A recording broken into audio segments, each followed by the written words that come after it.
Pessoal, boa tarde. Estamos aqui para mais uma reunião do nosso grupo de apoio nacional a pessoas com zumbido.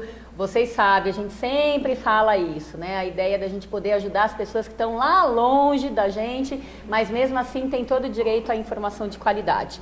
E uma das nossas premissas também é que toda reunião vá ajudando a gente a entender um pouquinho mais dos mistérios do zumbido e formando nosso acervo cultural. Vocês sabem que isso aqui tudo vai parar lá na www.tvzumbido.com.br. E o convidado de hoje é meu amigo Paulo Borges. Eu vou encher a boca para apresentar vocês para ele, por quê? Ele é neuropsicólogo, tem o doutorado em neurociências e comportamento. E a gente estava aqui no nosso tete-a-tete antes de começar. Gente, esse menino é um crânio, é um gênio, né? Eu estou te chamando de menino na melhor das intenções. Fico feliz até. Mas, enfim, a gente espera que vocês aprendam muito com ele. O tema de hoje interessa para todo mundo, com zumbido ou sem zumbido.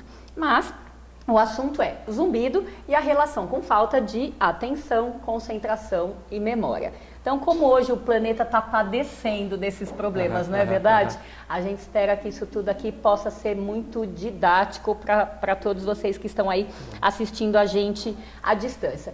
As pessoas com zumbido costumam achar que o zumbido tem culpa por elas não prestarem atenção, não se concentrarem ou ficarem esquecendo as coisas do dia a dia. A gente vai ver aqui, será que isso é verdade mesmo? O zumbido tem toda essa culpa? Ou será que alguma outra estrutura aí central da pessoa pode não estar funcionando bem? Então vamos lá, Paulo, explica pra gente o que é a atenção, como é que ela funciona, tem tipos diferentes, fica à vontade. Tá bom. Primeiro eu queria agradecer o convite para estar aqui com você, conversando, agradecer pelo menino. É um prazer. O menino foi excelente, já fiquei feliz. É que você mora no nosso coração. Menino, obrigado. Então vamos lá. Essa discussão sobre o que é atenção, essa é uma história antiga. Definição de atenção não é uma tarefa simples. Então, se a gente for pegar e pensar no dia a dia, falar assim, o fulano tem um problema de atenção, a pessoa fala, eu sou desatento. Isso não necessariamente diz muita coisa para a gente do ponto de vista técnico. Então, alguém pode falar assim, eu sou desatenta e, na verdade, está se referindo à memória. Por quê? Porque está esquecendo dos objetos, está esquecendo onde deixou as coisas, está esquecendo o nome das pessoas. Ou falar, eu sou desatenta e, na verdade, isso está dizendo muito sobre capacidade de se concentrar numa tarefa. Ou falar que é desatenta e está querendo dizer sobre a capacidade de filtrar estímulos. E isso é bastante importante quando a gente for falar de atenção e zumbido. Então, a definição de atenção ela não é uma definição simples. Se a gente for olhar, a atenção é um construto bem complexo e tem vários braços. Então, a gente pode pensar aspectos como atenção seletiva, atenção sustentada, atenção dividida. Então, já para começar, a gente já poderia fazer uma divisão relativamente grosseira, mas de três grandes tipos de atenção. Isso. E que essa é uma coisa natural. Quanto mais você estuda um negócio, mais você vê que o universo, existe um universo por trás, né? Ok. Imagina assim que uma pessoa queira ler um livro. Ela está ou no ambiente de trabalho, está em casa, alguma coisa assim. Ler um livro é uma tarefa que demanda atenção, pelo menos sustentada, certo? Isso.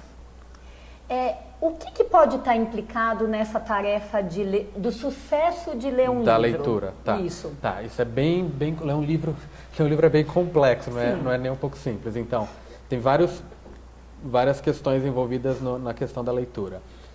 Um é, obviamente, a questão atencional, o quanto a pessoa consegue direcionar a atenção para a leitura e inibir, por exemplo, os estímulos do entorno. Então, você pode pensar, vou ler o livro na sala, enquanto as pessoas no meu entorno estão torcendo pela seleção brasileira.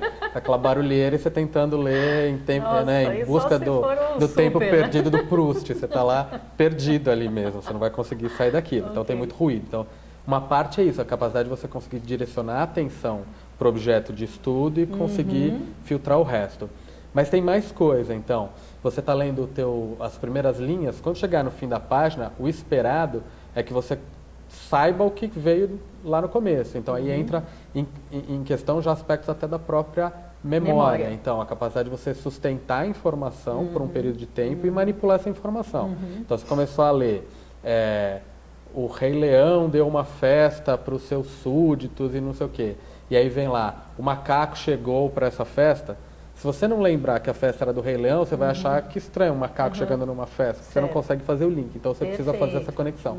Isso é uma das discussões que se tem quando a gente vai pegar na dislexia, que tem uma alteração do padrão de leitura e escrita, mas junto com isso tem também alguns padrões alterados da própria capacidade de sustentação de informação. Então, quando você está lendo, depende de atenção, capacidade de inibição do que está no entorno, mas tem muito de memória, muito de compreensão do texto, então tem muita coisa nessa... E faz diferença para atenção se eu estou lendo um livro, independente de eu ter zumbido ou não ter zumbido. Tá. Se eu estou lendo um livro com conteúdo gostoso que me interessa ou um conteúdo chato? Faz, isso eu imagino que isso seja bastante. O dia a dia. Então, se você pensar, tem várias questões, o prazeroso e o não prazeroso e o nível de complexidade também do que você está lendo. Então, claro, se você estiver numa tarefa, então tem um livro, você tem muito prazer em ler, a história de alguma forma te toca, você já fica pensando o que vai acontecer com os personagens lá na frente, a capacidade de você se concentrar e direcionar a atenção para aquilo lá vai ser maior do que um livro que você está sendo obrigado a ler, que não tem a menor graça, que usa um vocabulário às vezes que você não está tão acostumado, enfim, tem... Não que isso vai implicar na gente pegar, igual tem algumas modas, em pegar textos clássicos e fazer eles ficarem mais fáceis para os adolescentes conseguirem ler. Porque aí também a gente nunca vai formar um vocabulário bom, formar um vocabulário rico, como deveria esperar. Entendi. Mas é óbvio que com um vocabulário complexo às vezes fica mais chata a leitura, mas a gente tem que desenvolver. Então, prazer e não prazer vai interferir diretamente no quanto você vai se engajar com a leitura, mas complexidade também. Perfeito. E faz diferença também para eu ter sucesso nessa tarefa? O número de fatores distratores que eu tenho, por exemplo, se eu estou sentada numa cadeira gostosa, numa cadeira ruim, faz diferença se eu estou com fome, com sede, com sono, faz diferença se tem muito barulho ambiental, né, como você citou, ou se tem pouco, isso tudo faz diferença. Isso tudo isso tem efeito, estou rindo porque tem até um estudo interessante recente que eles testaram o efeito em algumas tarefas cognitivas numa pessoa com vontade de fazer xixi. Então, eles testaram isso para ver o quanto a vontade de fazer xixi interfere na capacidade de decidir, né? Então, ou seja, questões fisiológicas e o quanto elas fazem com que você haja mais impulsivamente ou menos. Então, essas questões todas interferem. Então, você está numa poltrona agradável, num ambiente confortável, com uma luz adequada, com um silêncio relativamente bom para uma leitura, fica mais fácil, fica mais prazeroso. Diferente de estar num lugar muito desconfortável. Mas também tem aquela história, você está numa poltrona tão agradável que te dá sono, isso também vai pesar. Acaba virando um distrator. Mas aonde que eu estou querendo chegar?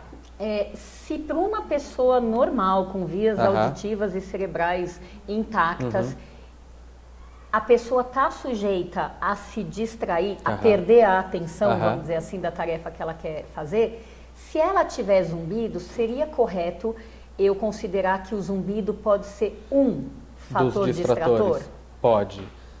Você pode imaginar que o zumbido por si vai interferir nos recursos atencionais do sujeito. Então, o camarada tem um zumbido que é interno, né? Não é um barulho que existe, então o clássico do zumbido. E isso vai mudar o direcionamento de atenção dele porque aquilo está incomodando. Tem essa possibilidade, ou seja, diminuir recurso atencional de uma forma global. Mas também tem a outra discussão, o quanto, na verdade, o zumbido não é um produto de uma alteração dos componentes atencionais. Isso, agora então, você chegou onde eu queria. É. Então, assim, eu gosto muito dessa frase, a César o que é de César. Assim, o zumbido tem culpa na interrupção ou no mau funcionamento do mecanismo de atenção das pessoas, ou não tem, né? Então, eu imagino que para alguns casos, como a gente vê como otorrino essa estrutura de baixo para cima também, né? Não só o top-down.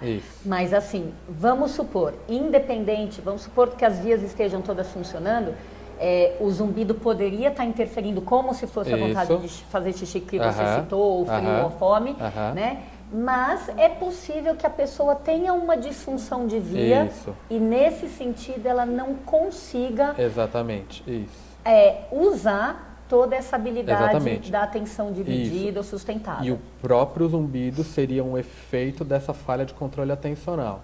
Então, se a gente for pensar, um aspecto da atenção é qual? É a gente priorizar estímulos importantes e relevantes e conseguir filtrar os estímulos irrelevantes. Por exemplo, a gente está aqui. Tem ruído, por exemplo, de fora da casa? Tem ruído. Agora que a gente está falando, a gente está prestando mais atenção e percebendo esse ruído? Tá. Mas até agora há pouco, não. Né? O meu sapato está apertado ou não? Talvez esteja apertado, mas enquanto eu não direcionei olhar para o meu sapato, eu estava tocando. Na hora que eu pus ele no pé, doeu, mas depois eu me acostumei, que é o que a gente chama de habituação. Então, se a gente for pensar agora num problema nessa relação entre direcionar a atenção para o estímulo relevante e filtrar o irrelevante, aquele estímulo que não é prioridade no momento, talvez a gente possa inverter a lógica. O zumbido seria um efeito de uma falha atencional. Ou seja, é a atenção que está permitindo com que o zumbido seja percebido. E aí tem umas discussões bem recentes, tem trabalhos bem recentes mostrando exatamente isso. Um componente central da atenção, executivo central, que é exatamente o manejo de como eu processo esses estímulos.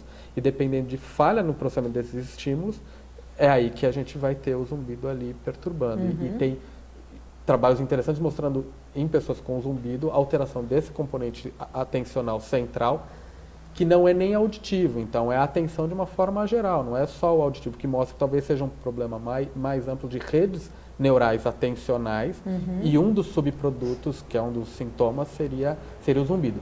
A discussão da causa e da correlação, ela está em aberto, ou seja, será que é isso mesmo? É uma relação direta da atenção para o zumbido ou do zumbido para a atenção? Essa é uma pergunta, de certa forma, ainda em aberto. Sim. Mas é importante ter isso em mente, o quanto pode ser o zumbido perturbando a atenção ou como ele pode ser um subproduto de um déficit atencional. E dentro de tudo isso que você está me falando, eu estou pensando aqui que talvez nessa queixa específica dos pacientes.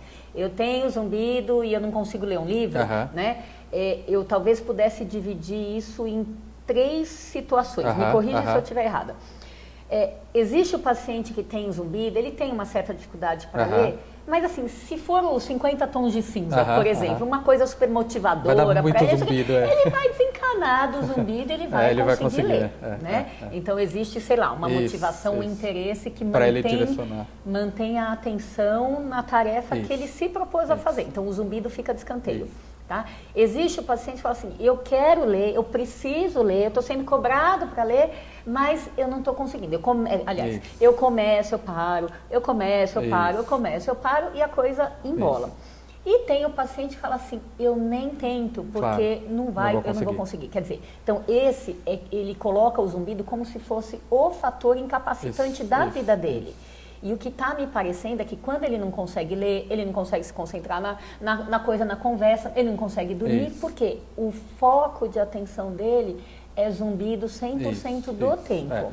E aí, Tanit, é interessante de pensar nessa direção, porque se eu assumo que ele é o foco central e aí eu diminuo a tentativa de direcionar a atenção para outras possibilidades, e a gente discutindo que a atenção talvez seja a componente principal dessa história, você só cronifica o problema. Sim. Que aí é o delicado da história. Porque, vamos pensar, você tem um cérebro com redes, eles estão lá trabalhando.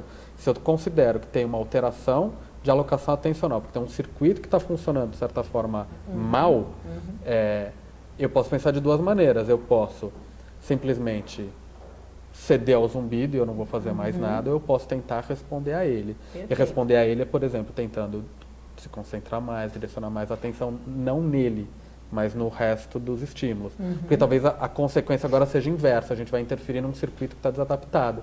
E talvez a gente vai readaptar, e aí é o conceito de reorganização funcional, de plasticidade cerebral, quanto a gente consegue agora fazer o caminho contrário. Então, ótimo, o zumbido está me perturbando, é difícil eu ler.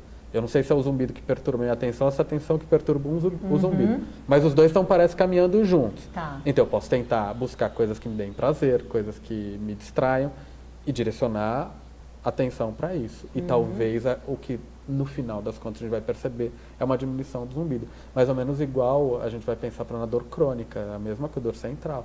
Tem muitos trabalhos nessa direção, aquelas dores insuportáveis e a alocação de atenção para pontos fora da dor, às vezes você observa uma redução do quadro doloroso. Né? Perfeito.